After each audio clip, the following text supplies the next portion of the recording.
Hey everyone, welcome to tuning class by Nagaraj Karigar, JTO Government Rippanpete. In the previous class, we have discussed about measurement of slip in induction motor.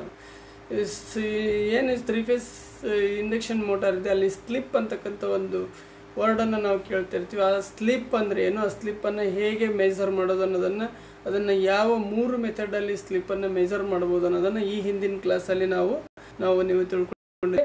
ಹಾಗೆ ಇದರ ಮುಂದುವರೆದ ಭಾಗವಾಗಿ ನಾವಿಲ್ಲಿ losses in a 3-phase induction ಮೋಟಾರನ್ನು ಇವತ್ತಿನ ಕ್ಲಾಸಲ್ಲಿ ನೋಡುವಂಥ ಸಮಯ, ಹಾಗೆ ಎಫಿಷಿಯನ್ಸಿಯನ್ನು ತಿಳ್ಕೊಳ್ತಕ್ಕಂಥ ಸಮಯ.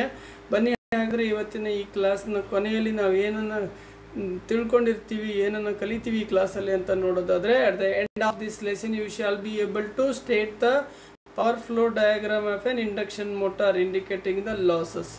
ಏನೇನೆಲ್ಲ ಲಾಸಸ್ಗಳಿದ್ದಾವೆ ಇಂಡಕ್ಷನ್ ಮೋಟಾರ್ನಲ್ಲಿ ಅಂತಕ್ಕಂಥದ್ದನ್ನು ಪವರ್ ಫ್ಲೋ ಚಾರ್ಟ್ ಅಂತ ಹೇಳ್ತೀವಿ. ಆ ಪವರ್ ಫ್ಲೋ ಡಯಾಗ್ರಾಮ್ನ ಮುಖಾಂತರ ನಾವು ಈ ಒಂದು ಲಾಸಸ್ಸನ್ನು ಎಕ್ಸ್ಪ್ಲೇನ್ ಮಾಡ್ತಕ್ಕಂಥದ್ದು ಇವತ್ತು ಕ್ಲಾಸಲ್ಲಿ ತಿಳ್ಕೊಬೋದಾಗಿ. ಹಾಗಿದೆ calculate the efficiency from the given data. ಕೆಲವೊಂದು ಏನು ಮಿನಿಮಮ್ ಗಿವನ್ ಡಾಟಾಸ್ ಇದೆ ಅದನ್ನು ತಗೊಂಡು ಆ ಮೋಟಾರ್ನ ಎಫಿಷಿಯನ್ಸಿ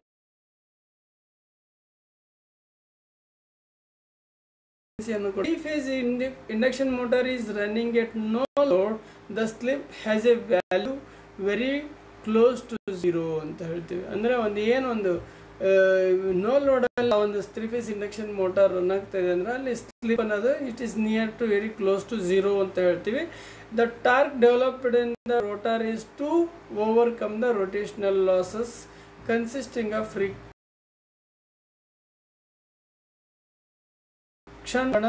ಏನೇ ಲೋಡ್ ಇಲ್ಲ ಅಂದರೂ ಕೂಡ ದೇರ್ ಈಸ್ ಎ ಲಾಸ್ ಅದಂತೂ ಇದ್ದೇ ಇರ್ತದೆ.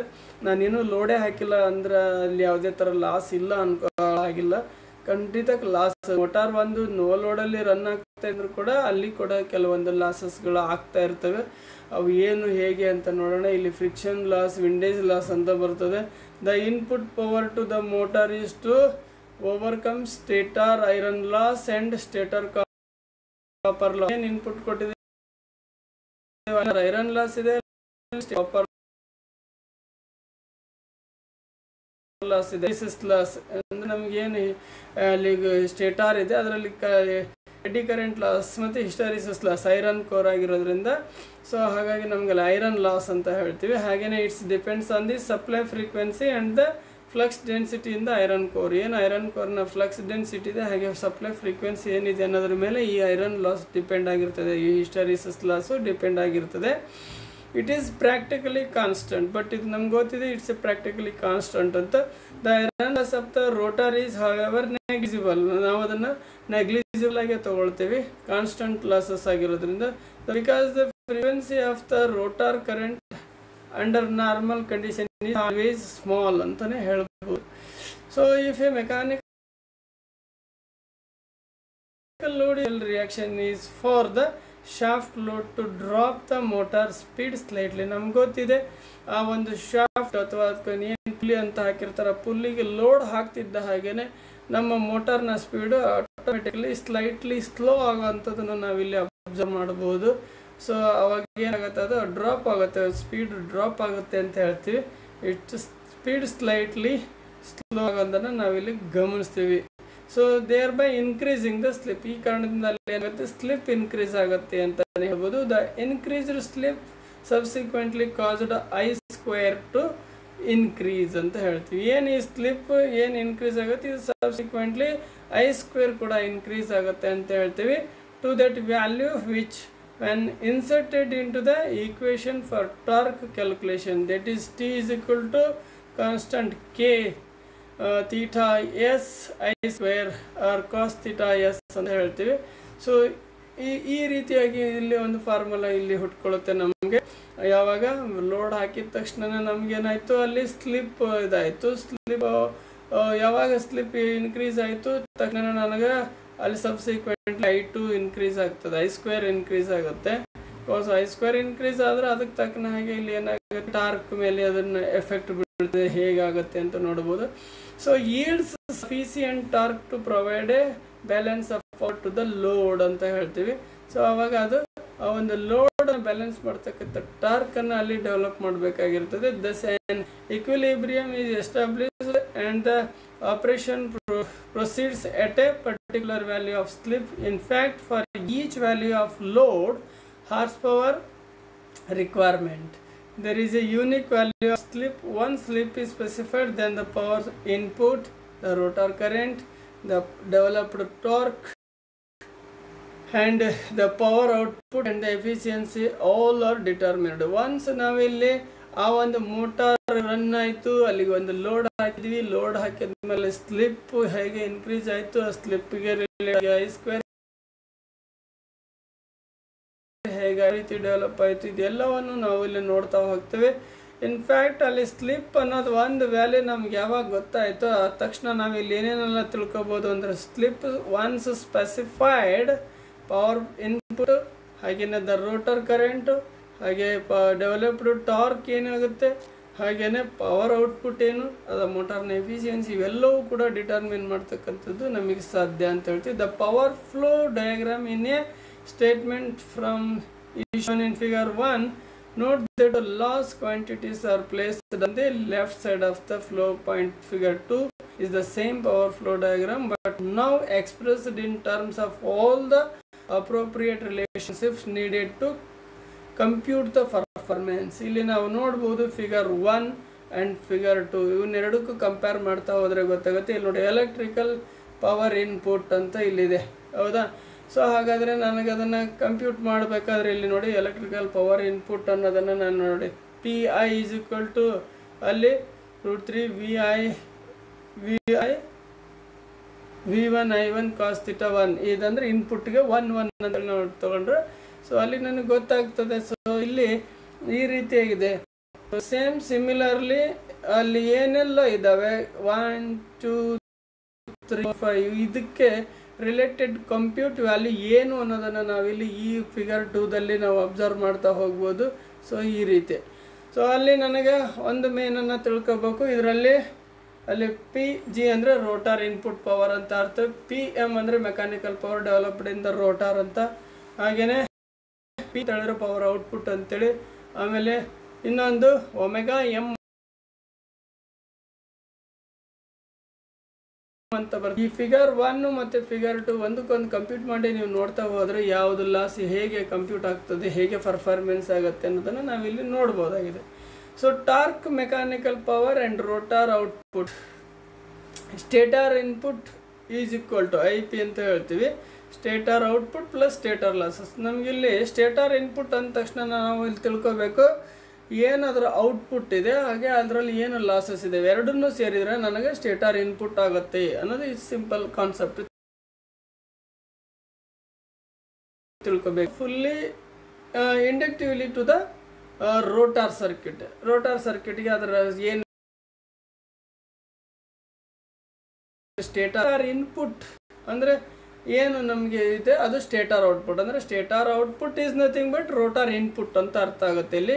ಅದನ್ನು ನಾವು ಅಬ್ವಿಯಸ್ಲಿ ಅದನ್ನು ಹಾಗೆ ಅರ್ಥ ಮಾಡ್ಕೊಳ್ತೀವಿ. Stator output is nothing but rotor input ಅಂತ. ಹಾಗೆ ರೋಟಾರ್ ಗ್ರಾಸ್ ಔಟ್ಪುಟ್ ಅನ್ನೋದು ಏನಿದೆ, ಹಂಗೆ ರೋಟಾರಿಂದ ಔಟ್ಪುಟ್ ಏನು ಬರ್ತದೆ ಅಂತ ಹೇಳಿದ್ರೆ, ರೋಟಾರ್ ಇನ್ಪುಟ್ ಏನು ಬಂದಿತ್ತು ಅದರಲ್ಲಿ ಮೈನಸ್ ರೋಟಾರ್ ಕಾಪರ್ ಲಾಸಸ್ ಅಂತ. ಈ ರೀತಿಯಾಗಿ ನಾವು ಇದನ್ನು ಒಂದೊಂದನೇ ತಗೊಳ್ಳಿ. This rotor output is converted into mechanical energy. ನೋಡಿ, ಸ್ಟೇಟರ್ಗೆ ನಾವು ಇನ್ಪುಟ್ ಮಾಡ್ತೀವಿ, ಅಲ್ಲೊಂದು ಏನು ಲಾಸಸ್ಗಳಿದ್ದಾವೆ ಅವೆಲ್ಲ ಲಾಸಸ್ಗಳನ್ನು ತೆಗೆದು ಒಂದು ಸ್ಟೇಟರ್ ಔಟ್ಪುಟ್ ಬಂದದ್ದು ಏನಾಗುತ್ತೆ, ರೋಟಾರ್ಗೆ ಇನ್ಪುಟ್ ಆಗುತ್ತೆ.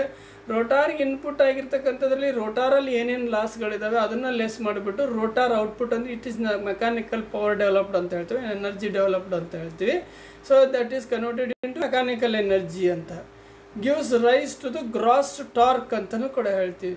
So out of this gross torque developed some is lost due to windage and friction. ನೋಡಿ, ಅಲ್ಲಿ ಕೂಡ ಮತ್ತೇನಾಗುತ್ತೆ ನಮಗೆ ಫ್ರಿಕ್ಷನ್ ಲಾಸಸ್ ಕೂಡ ಮತ್ತೆ ಅಲ್ಲಿ ಆಗುತ್ತೆ ಇನ್ ದಿಸ್ ರೋಟಾರ್.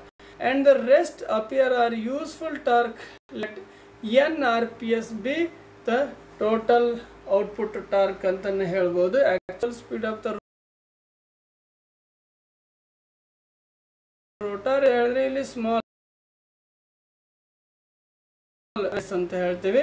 ಸೊ ಈಗ ಅಲ್ಲಿ ಏನು ಒಂದು ಯೂಸ್ಫುಲ್ ಟಾರ್ಕ್ ಅನ್ನೋದು ಅಲ್ಲಿ ನಮಗೆ ಎನ್ ಆರ್ ಪಿ ಎಸ್ ಅಂತ ಅರ್ಥ. So 2 into 2 pi n is equal to rotor gross output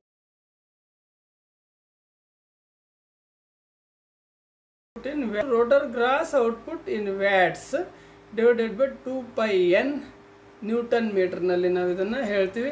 so ಈ ಫಾರ್ಮುಲಾನ ನೀವು ನೆನ್ಪಿಟ್ಕೋಬೇಕಾಗತ್ತೆ ಮುಂದೆ ಫ್ಯೂಚರ್ಲಿ ಕ್ಯಾಲ್ಕುಲೇಷನ್ ಮಾಡಬೇಕಾದ್ರೆ.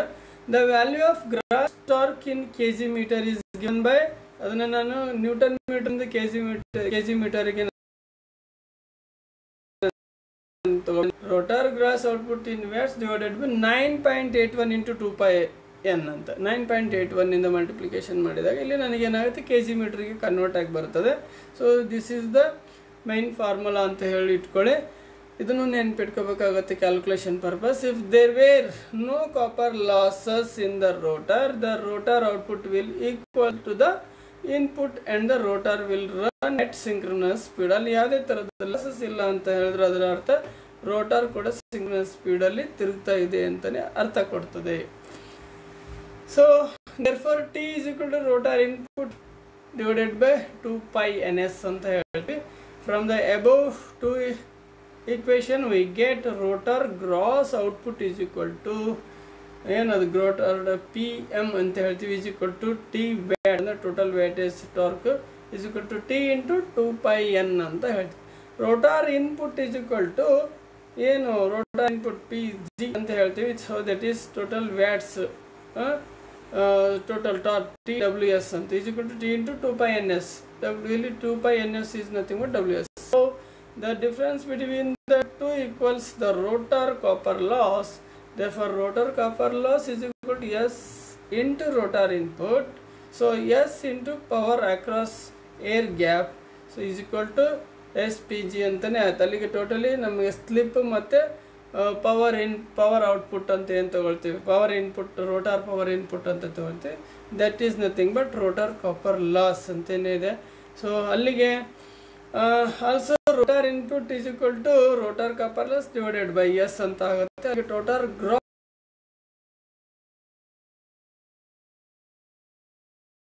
ಗ್ರಾಸ್ ಅಂತ ಅಲ್ಲಿಗೆ ಗ್ರಾಸ್ ಔಟ್ಪುಟ್ಟಲ್ಲಿ ಏನು ಇನ್ಪುಟ್ ಬಂತು ರೋಟಾರ್ಗೆ ಅದರೊಳಗಡೆಗೆ ಏನು ಕಾಪರ್ ಲಾಸ್ ಇದೆ ರೋಟರ್ ಕಾಪರ್ ಲಾಸ್ ಮಾಡಿದ್ರೆ ಅಂತ ಹಾಗೇನೆ ಪುಟ್ ಅಂತ ತಗೊಳ್ತೀವಿ. ದಟ್ ಈಸ್ 1 minus s ಅಂತ ದ ರೋಟರ್ ಗ್ರಾಸ್ ಔಟ್ಪುಟ್ ಅಂತ ಏನಿದೆ ಅದು 1 minus SPS and therefore the rotor efficiency is nothing but n/ns ಅಂತ ಫೈನಲಿ ನಾನು ಕನ್ಕ್ಲೂಡ್ ಮಾಡ್ಬೋದು. ಸೊ ಇಲ್ಲಿ ಒಂದು ಎಕ್ಸಾಂಪಲ್ ತೊಗೊಂಡು ಅದನ್ನು ಕ್ಯಾಲ್ಕುಲೇಟ್ ಮಾಡಿದಾಗ ಇದನ್ನು ಕ್ಲೀನಾಗಿ ಅರ್ಥ ಮಾಡ್ಕೊಳ್ಳೋಕೆ ಸಾಧ್ಯ ಆಗುತ್ತೆ, ಇಲ್ಲಾಂದರೆ ನಿಮಗೆ ಕನ್ಫ್ಯೂಷನ್ಗಳಿದ್ದೇ ಇರ್ತವೆ. ಸೊ ಹಾಗಾದರೆ ಒಂದು ಎಕ್ಸಾಂಪಲ್ ನೋಡೋಣ. The power input to a 4-pole 3-phase 50 Hz induction motor is 50 kW. ಇದನ್ನು ಕರೆಕ್ಟಾಗಿ ನೋಡ್ಕೊಳ್ಳಿ. ಗಿವನ್ ಡೇಟ್ನ 4-pole ಇದೆ, ಪವರ್ ಇನ್ಪುಟ್ ಏನಿದೆ 4-pole 3-phase 50 Hz induction motor. ಇದು ಅಲ್ಲಿ ಈಸ್ 50 kW ಅಂತ ಪವರ್ ಇನ್ಪುಟ್ 50 kW ಇದೆ, 4-pole ಇದೆ, 3-phase 50 Hz supply. The slip is 5% and then the stator losses are 1.2 kW. losses are 0.2 kW ಇದೆ. Find the rotor speed and the rotor copper loss and the efficiency ಅಂತ ಹೇಳ್ತೀವಿ. ನೋಡಿ ನಮಗಿಲ್ಲಿ windage and friction loss ಕೊಟ್ಬಿಟ್ಟಾರೆ 0.2 kW ಅಂತ. ಹಾಗೇನೆ stator losses ಕೂಡ ಕೊಟ್ಟರೆ 1.2 kW ಅಂತ. ಹಾಗೆ ಸ್ಲಿಪ್ ಕೂಡ ಇದೆ 50 kW. ಇಷ್ಟು ಗಿವನ್ ಡೇಟಾಸನ್ನು ಇಟ್ಕೊಂಡ್ರೆ ನಾನು ದ ರೋಟರ್ ಸ್ಪೀಡ್ ಕಂಡುಹಿಡಿಯೋದು ಹೇಗೆ, ರೋಟರ್ ಕಾಪರ್ ಲಾಸ್ ಕಂಡುಹಿಡಿಯೋದು ಹೇಗೆ, ಎಫಿಷಿಯನ್ಸಿ ಕಂಡುಹಿಡಿಯೋದು ಹೇಗೆ. ಇಲ್ಲಿ ಗಿವನ್ ಡೇಟಾಸ್ಗಳನ್ನು ಲಿಸ್ಟ್ ಮಾಡೋದಾದರೆ number of poles P is equal to 4 ಅಂತ ತಗೊಳ್ತೀವಿ. Frequency F is equal to 50 Hz ಅಂತ ಇದೆ. ಫೇಸಸ್ 3 phase ಗೊತ್ತಿರೋ ಹಾಗೆ. ಹಾಗೆ ಇನ್ಪುಟ್ ಪವರ್ ಅಲ್ಲಿ ಪವರ್ ಇದೆ ಅಂತ. ಹಾಗೆ ಪರ್ಸೆಂಟ್ ಸ್ಲಿಪ್ಪನ್ನು ಹೇಳಿದರೆ ಅಲ್ಲಿ S is equal to 5% ಅಂತ. ಹಾಗೆ ಸ್ಟೇಟರ್ ಲಾಸಸ್ ಕೂಡ ಕೊಟ್ಟಿದ್ದರಲ್ಲಿ 1.2 ಸ್ಟೇಟರ್ ಲಾಸ್ ಇದೆ ಅಂತ. ಹಾಗೆ ಫ್ರಿಕ್ಷನ್ ಆ್ಯಂಡ್ ವಿಂಡೇಜ್ ಲಾಸ್ ಕೂಡ ಕೊಟ್ಟಿದ್ದಾರೆ 0.2 kW ಅಲ್ಲಿ ಫ್ರಿಕ್ಷನ್ ಲಾಸ್ ಇದೆ ಅಂತ. ಹಾಗಾದರೆ ನಾವು ಫೈಂಡ್ ಮಾಡಬೇಕಾಗಿರೋದು ಏನೀಗ ರೋಟಾರ್ ಸ್ಪೀಡ್, ಆ್ಯಕ್ಚುಯಲ್ ಸ್ಪೀಡ್ ಅಂತ ಏನು ಹೇಳ್ತೀವಿ ಅದನ್ನು ನಾವು ಫೈಂಡ್ ಔಟ್ ಮಾಡಬೇಕಾಗಿದೆ. ಹಾಗೆ ರೋಟಾರ್ ಕಾಪರ್ ಲಾಸ್, ಹಾಗಾದರೆ rotor copper loss S into input power to rotor ಅಂತ ಹೇಳ್ತೀವಿ. ಹಾಗೆ ಎಫಿಷಿಯನ್ಸಿ ಇದನ್ನು ಕಂಡುಹಿಡಿಯಬೇಕಾಗಿದೆ. ಹಾಗಾದರೆ ನೋಡೋಣ, 1 by 1 ಕಂಡುಹಿಡಿಯೋಣ. ಇಲ್ಲಿ solution first synchronous speed is equal to NS ಅಂತ 120F ಡಿವೈಡೆಡ್ ಬೈ P. ಅಲ್ಲಿ 120F ಅಂತ ಹೇಳಿದ್ರೆ 120 × 50 ಡಿವೈಡೆಡ್ ಬೈ 4 ಪೋಲ್ ಅಂತ ಗೊತ್ತಿದೆ. 4 ಅಲ್ಲಿಗೆ ಏನಾಗುತ್ತೆ 1500 RPM ಆಯಿತು ನನ್ನ synchronous speed. Fractional slip S ಏನಿದೆ NS ಮೈನಸ್ NR ಅಂತ ಹೇಳ್ತೀವಿ. ಅಲ್ಲಿ ಡಿವೈಡೆಡ್ ಬೈ NS ಅಂತಂದರೆ ಅಲ್ಲಿಗೆ 5/100 ಅಂತ is equal to NS 1500 minus NR ನಂಗೆ ಗೊತ್ತಿಲ್ಲ, ಫೈಂಡ್ ಔಟ್ ಮಾಡಬೇಕೀಗ ಅದನ್ನೇ. Divided by NS is nothing but 1500. ಅಲ್ಲಿಗೆ ಈಗ ಈ ಫಾರ್ಮುಲಾ ಅಪ್ಲೈ ಮಾಡಿದ್ರೆ ಈ ವ್ಯಾಲ್ಯೂಗಳನ್ನ ಪುಟ್ ಮಾಡ್ತಾ ಹೋದ್ವಿ. ಈಗ ನಾನಿಲ್ಲಿ ಸಿಂಕ್ರನಸ್ ಸ್ಪೀಡನ್ನು 120F by P, NS is equal to 120F by P ಅಂತಕ್ಕಂಥ ಫಾರ್ಮುಲಾದಿಂದ 1500 RPM NS ಅನ್ನು ಫೈಂಡ್ ಔಟ್ ಮಾಡಿದ ಮೇಲೆ ನಾನು ಈ ಫಾರ್ಮುಲಾ ಅಪ್ಲೈ ಮಾಡಿ ಈ ಫಾರ್ಮುಲಾದಲ್ಲಿ ಇದನ್ನ ವ್ಯಾಲ್ಯೂಸ್ಗಳನ್ನು ಪುಟ್ ಮಾಡ್ತಾ ಹೋದಾಗ so it's a very simple calculation. 75 is equal to 1500 minus NR. ಅಲ್ಲಿ therefore the rotor speed NR is equal to 1500 minus 75 is nothing